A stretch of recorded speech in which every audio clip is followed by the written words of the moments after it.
Imran series novel تاریخ بنور تحریر M میرات۔ اس شخص نے کہا اور عمران خوشی خوشی ان کے ساتھ چل پڑا، لیکن اس دوران وہ لوگ یہ نہیں دیکھ سکے تھے کہ کاغذ کا ایک ٹکڑا گولی کی شکل اختیار کر گیا اور اس کے بعد عمران نے اس طرح اسے دور اچھال دیا کہ کسی کو احساس بھی نہیں ہو سکا۔ وہ لوگ عمران کو لیے ہوئے آگے بڑھتے رہے۔ پھر وہ عمارت غالباً کوئی مذہبی عبادت گاہ تھی جہاں وہ لوگ اسے لے گئے تھے۔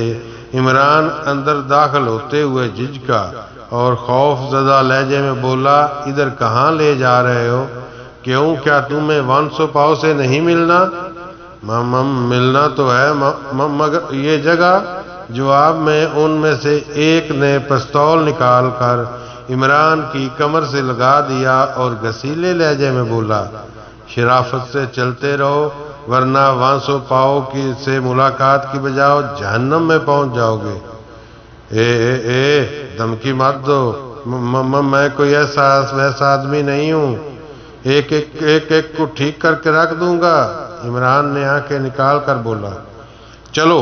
اس شخص نے عقب سے عمران کو دھکا دیا اور عمران اتنی زور سے آگے بڑھا کہ آگے موجود لوگوں سے ٹکرا گیا، لیکن یہ ٹکر اتنی سخت تھی کہ آگے موجود دونوں آدمی توازن نہ برقرار رکھ سکے اور پتھروں کے ڈھیر پر جا گرے۔ اسی وقت عمران نے غیر محسوس انداز میں عقب میں ٹانگ گھمائی اور پستول والا شخص اس کی ٹانگ کی زد میں آ گیا۔ یہ بھی ایک زبردست ضرب تھی جو ان لوگوں کے لیے ناقابل یقین تھی۔ جیسے ہی اس شخص کے ہاتھ سے پستول نکلا، عمران نے ایک لمبی چھلانگ لگا کر پستول اچک لیا اور اس کے بعد ایک ہڑبونگ مچ گئی۔ وہ لوگ بھی کچھ بد آواز ہو کر عمران کے پیچھے دوڑنے لگے اور عمران انہیں وہیں جھکائیاں دے کر بچتا رہا۔ پتہ نہیں ان میں سے کسی اور کے پاس پستول نہیں تھا یا پھر انہیں پستول نکالنے کی مہلت نہیں ملی۔ عمران اسی طرح انہیں چکر دے رہا تھا کہ وہ سب کے سب چکرا کر رہ گئے اور اس ہڑبونگ سے فائدہ اٹھا کر عمران اسی عبادت گاہ کے عقبی حصے میں ایک جانب دوڑنے لگا۔ وہ لوگ سچ مچ دیوانے ہی ہو گئے تھے کہ کسی مؤثر کارروائی کی بجائے وہ بس اسی کوشش میں تھے کہ جس طرح بھی بن پڑے عمران پر ہاتھ ڈال دیا جائے، لیکن عمران کافی دیر تک انہیں جھکائیاں دیتا رہا۔ اس کے بعد اچانک اس نے پانی میں چھلانگ لگا دی۔ وہ لوگ ایک لمحے کے لیے رکے، لیکن اس کے بعد بدحواسی میں وہ بھی پانی میں دوڑتے چلے گئے۔ لیکن تعجب کی بات تھی کہ وہ لوگ اسے سمندر میں بھی پکڑنے میں ناکام رہے۔ عمران آگے بڑھتا چلا رہا اور وہ مسلسل اس کا تعاقب کر رہے تھے۔ کافی دور نکلنے کے بعد سمندر میں گم ہونا مشکل ہی کام تھا، لیکن تھوڑے فاصلے پر درختوں کا ایک سلسلہ نظر آ رہا تھا۔ عمران نے ایک لمحے کے لیے کچھ سوچا، پھر اس نے اپنا رخ تبدیل کر دیا۔ سمندری کھاڑی تو نہیں تھی، لیکن اس طرف جانا ناممکن بھی نہیں تھا۔ عمران اسی طرف بڑھ رہا تھا، حالانکہ عام لوگ خشکی کے راستے اس سمت جا سکتے ہیں، سمندر کے راستے شاید کسی نے وہاں تک جانے کی کوشش نہ کی ہو۔ بہرحال تعاقب کرنے والوں کو بڑا مشکل وقت گزارنا پڑا اور وہ بہت دیر تک اس کے پیچھے دوڑتے رہے، لیکن عمران آہستہ آہستہ درختوں کے نزدیک پہنچتا جا رہا تھا۔ پھر اچانک ہی پانی میں اس کا تعاقب کرنے والوں کو ہوش آیا اور انہوں نے احمقانہ انداز میں ایک دوسرے کی صورت دیکھی اور پھر واپسی کے لیے چل پڑے۔ غالباً وہ اب ایسے راستے سے ان درختوں کی جانب جانا چاہتے تھے جو خشکی کا راستہ تھا۔ پھر عمران نے ان لوگوں کو ساحل پر پہنچتے ہوئے دیکھا، لیکن وہ خود آگے بڑھتا رہا اور تھوڑی دیر کے بعد ساحل پر جا نکلا۔ پھر اس نے ساحل پر پہنچنے کے بعد اپنا لباس اتارا اور صرف انڈر ویئر اور بنیان میں رہ گیا۔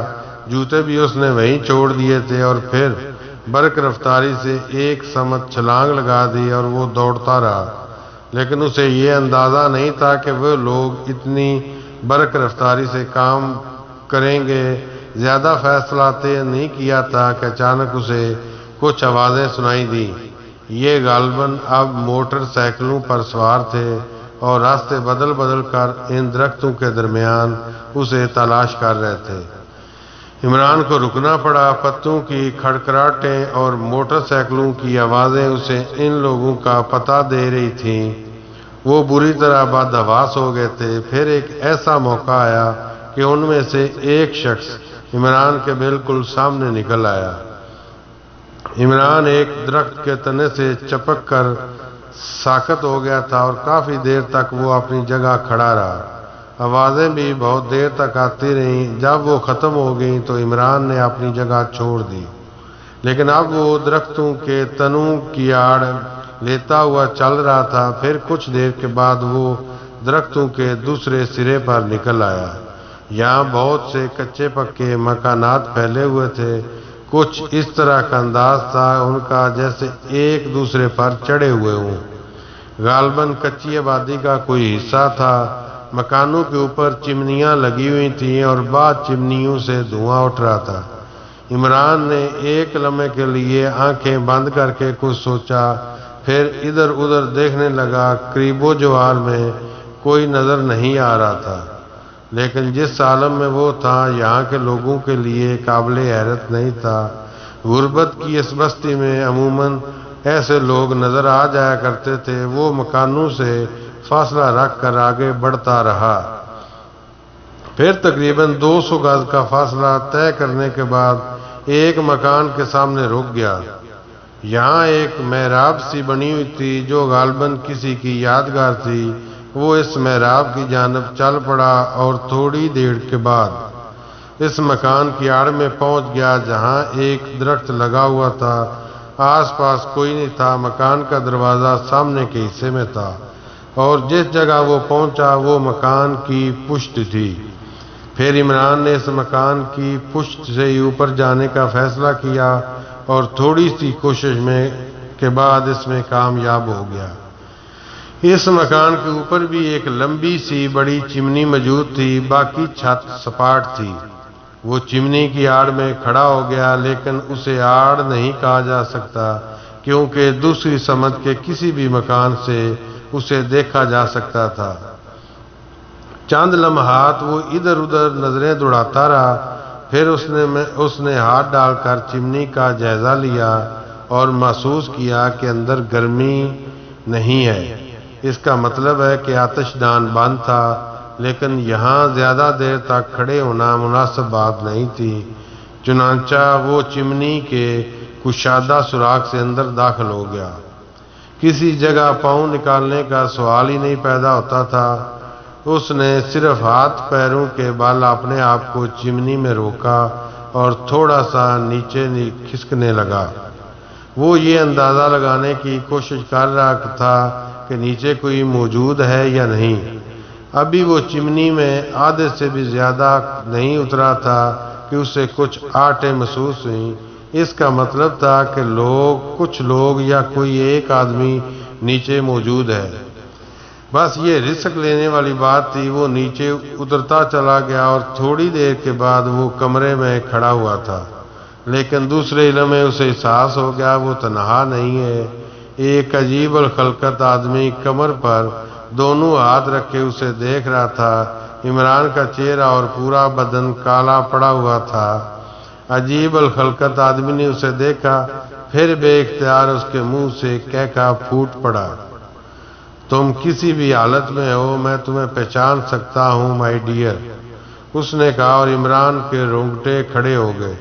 در حقیقت وہ وانسو پاؤ کو نہیں پہچان سکا تھا، لیکن وانسو پاؤ نے اسے پہچان لیا تھا۔ میں نے دیکھ لیا تھا، وہ ولد الحرام تمہارا تعاقب کر رہے تھے، لیکن کیا ہی عمدہ راستہ اختیار کیا تم نے۔ آؤ، میرا خیال ہے یہاں رکنا مناسب نہیں، مگر ٹھہرو، میں تمہیں پہننے کے لیے چپلیں دیتا ہوں کیونکہ پیروں کے نشانات نہیں ملنے چاہیے۔ وانسو پاؤ نے اسے چپلیں دی اور پھر اپنے ساتھ لے کر ٹوٹے پھوٹے مکان کے واحد کمرے میں پہنچ گیا۔ جس پر بسیدہ سا قالین بچھا ہوا تھا، اس نے قالین کا ایک حصہ پلٹا اور پھر اس کے نیچے بنا ہوا لکڑی کا ایک ڈھکن اٹھایا اور عمران سے بولا، چلو نیچے اترو، میں بھی آ رہا ہوں۔ عمران کچھ کہے بغیر نیچے اتر گیا۔ وانسو پاؤ اس کے پیچھے ہی پیچھے اس جگہ سے نیچے اترا۔ اس نے ڈھکن بند کر دیا۔ قالین چونکہ ڈھکن کے اوپر ہی اوپر اٹھ گیا تھا، اس لیے ڈھکن کے بند ہونے کے بعد برابر ہو گیا۔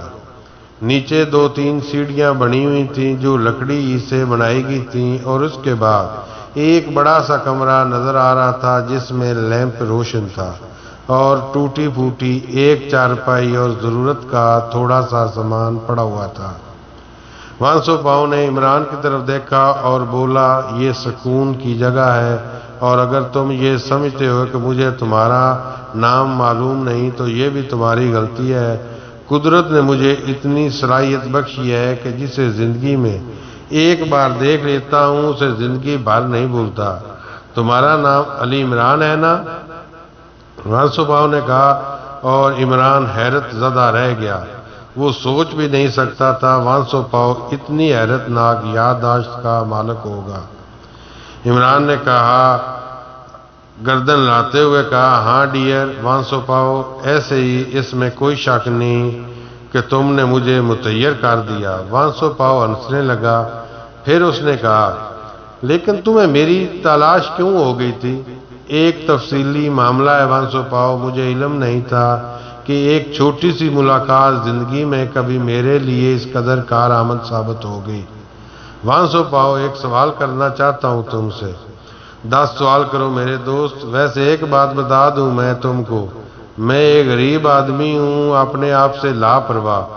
دراصل زندگی میں اتنے عیش دیکھ لیے ہیں کہ اب عیش و عشرت سے نفرت ہو گئی ہے۔ روکی سوکھی روٹی کہیں سے مل جاتی ہے، اسے کھانے کا جو لطف آتا ہے میں تمہیں الفاظ میں نہیں بتا سکتا۔ عمران نے ایک ٹھنڈی سانس لی اور بولا، تم واقعی عجیب و غریب شخصیت کے مالک ہو۔ سوال کیا کر رہے تھے تم؟ وانسو پاؤ نے کہا، وہ لوگ کون ہیں جو میں تلاش کرنے والے ہیں؟ ہر ایک شخص کے پیچھے مارے مارے پھر رہے ہیں۔ وانسو پاؤ ہنسنے لگا، پھر بولا، گدھے اور کتے، اس کے علاوہ کیا کہہ سکتا ہوں؟ بدقسمتی سے یہ سب انسانی شکل میں تھے، عمران نے کہا، اور وانسو پاؤ کھلکھلا کر ہنس پڑا اور پھر بولا، ہاں بڑے اچھے الفاظ استعمال کیے تم نے ان کے بارے میں۔ بدقسمتی سے وہ انسانی شکل میں ہے، قصور ان کا بھی نہیں ہے۔ انسان اگر اپنے آپ پر غور کرے تو اندازہ ہوتا ہے کہ لوگ کس طرح اپنے آپ کو گندگی کے جال میں پھنسا لیتے ہیں اور اس کے بعد وہ کبھی اس جال سے نہیں نکل سکتے۔ وہ سب پتہ نہیں تمہیں بتایا تھا؟ ہاں شاید بتایا تھا، یاد آ گیا مجھے۔ کیا میں نے تمہیں اس بھیڑیے کے بارے میں بتایا تھا جو بھیڑ کی کھال اوڑے رہتا ہے؟ ہیوٹن گارسو، عمران نے کہا، تمہاری یادداشت بھی اچھی خاصی معلوم ہوتی ہے۔ وانسو پاؤ مسکراتا ہوا بولا، نہیں ایسی بات نہیں، میں تمہاری یادداشت کا مقابلہ نہیں کر سکتا۔ اس وقت واقعی تم نے مجھے حیران کر دیا، ورنہ میرا خیال تھا کہ تمہیں سمجھانے کے لیے مجھے بڑی مشکلات کا سامنا کرنا پڑے گا۔ وانسو پاؤ کے چہرے پر عجیب سے تاثرات پھیل گئے۔ اس نے کہا، دیکھو، دنیا کا ہر وہ شخص جو اپنی اصلیت کو بھول کر اپنے آپ کو منفرد بنا کر پیش کرنے کی کوشش کرتا ہے وہ اداکار ہوتا ہے۔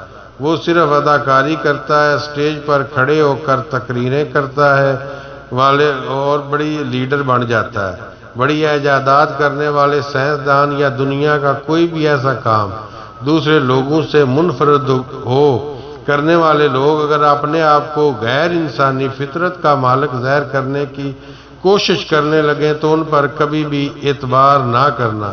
وہ سب اداکار ہوتے ہیں، اداکاری کرتے ہیں، حالانکہ وہ اپنی اصلیت میں اپنی حقیقت سے اچھی طرح واقف ہوتے ہیں۔ سمجھ رہے ہو نا تم؟ پتہ نہیں کہاں سے شروع ہوا تھا اور کہاں پہنچ گیا۔ میرے کہنے کا یہ مطلب یہ ہے کہ نہ میں عجیب ہوں نہ ہی غریب، بس تمام حقیقتوں سے روشناس ہوں۔ تمہیں اس لیے نہیں بھول سکا تھا کہ ایک بار تم نے میری زندگی بچائی تھی، یقینی موت کو تم نے دور کر دیا تھا مجھ سے۔ وانسو پاؤ نے مجھے تھوڑی سی تفصیل بتائی تھی۔ عمران پھر مطلب پر آ گیا۔ ہیوٹن گارسو کے بارے میں؟ ہاں تو پھر ہیوٹن گارسو میرا خیال ہے اب مصروف عمل ہے۔ ہاں بالکل درست اندازہ ہے تمہارا۔